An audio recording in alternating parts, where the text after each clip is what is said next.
Tani jemi me Elenën. Jemi te rubrika e historive që do t'u shohim me letra të tarot. Po. Elena i kanë shkruar në privat Elenës. Po, më kanë shkruar dhe mu 2 persona, kështu që së pari nisim me të Elenës. Po.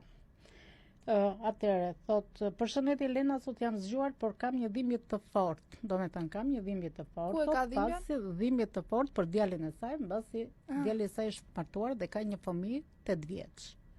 8 vjeç dhe nusja vet vjen me pushime në Shqipëri. E bën pushimin në një plazh të Shqipërisë, njihet me një çun tjetër, jetojnë në Amerikë. Dhe kur kthehet nga Shqipëria i kërkon djalit divorcin. Divorcin kishte kapur dhe një avokat.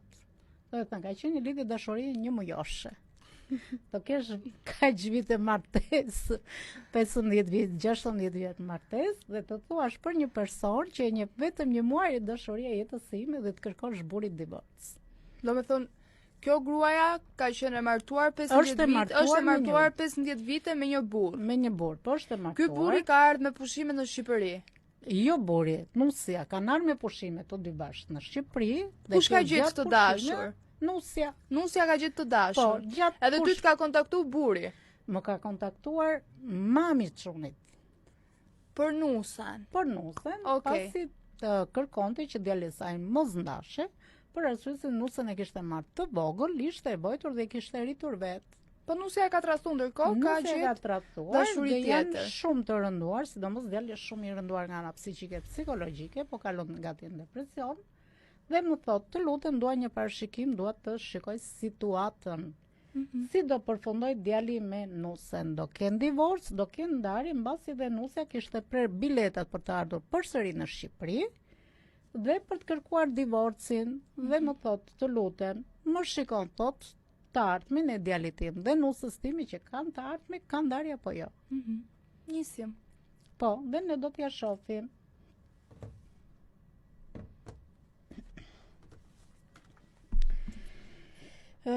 Shiko, këto janë një situatë të vështirë për momentin. Janë të distancuar, të larguar.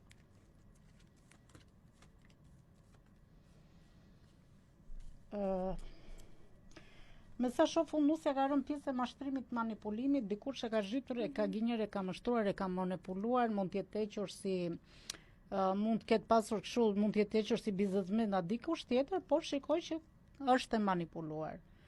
Kanë pengesa, nuk janë sigurt, nuk janë stabil, mund të jenë ndoshta po ndoshta jo, kanë çekulibrime në marrëdhënien e tyre. Nga ana ekonomike do jenë mirë, ngritje ekonomike financiare, por mund të jenë pak të bllokuar në stres, në dashuri.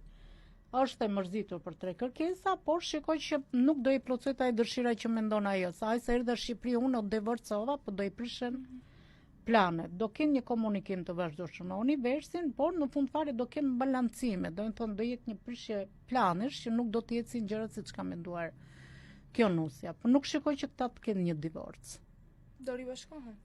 Ata bashkë janë, por nuk shikoj se ka marrë një çik kështu, kësaj nusës i ka hyrë në çik vetja më qef.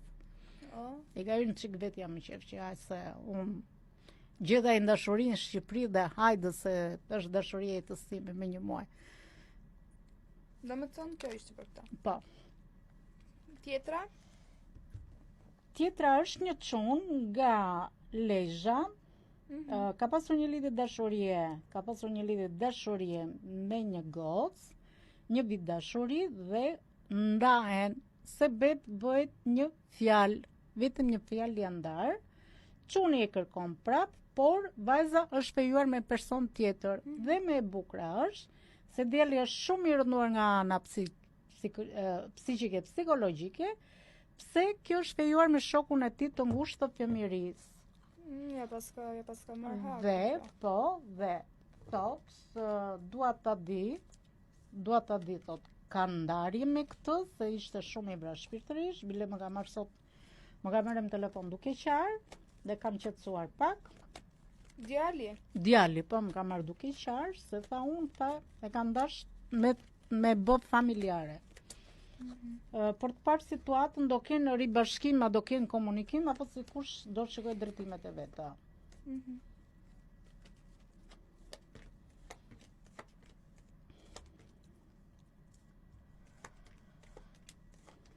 do dalje drejta e djalit, djali është shumë i sinqert, shumë i drejt për drejt, do konfliktohen, do kenë shere debate, konflikte, mos marrëveshje do jenë super të mbi ngarkuar, nga ana financiare do jenë konfliktuar, por do kenë pak pengesa, por në fund fare mund të kenë një komunikim të vazhdueshëm, po do jetë kohë e largët.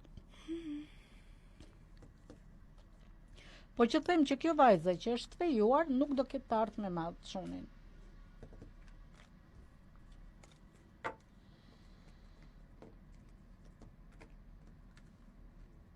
Tjetër ishte një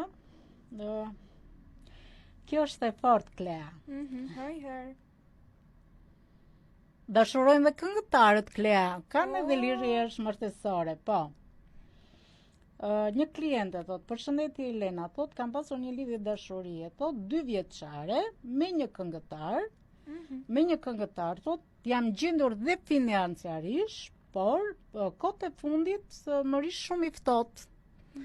Shumë i ftohtë dhe më ka thënë që deri të ku ishte lidhja jonë, pasi unë kam bërë një investim dhe nuk e di se çfarë të bëj. Të lutem, thot, unë jam shenjë Luanit, është akrepi dhe ajo është ti martuar me një të huaj dhe kjo është e martuar dhe nga një lidhje jashtëmartesore. Wow. Dhe thot, të lutem Elena, thot, do kem ribashkim akrep me Luan, do ribashkohemi ne apo do shikojmë se kush drejtimet të ndryshme.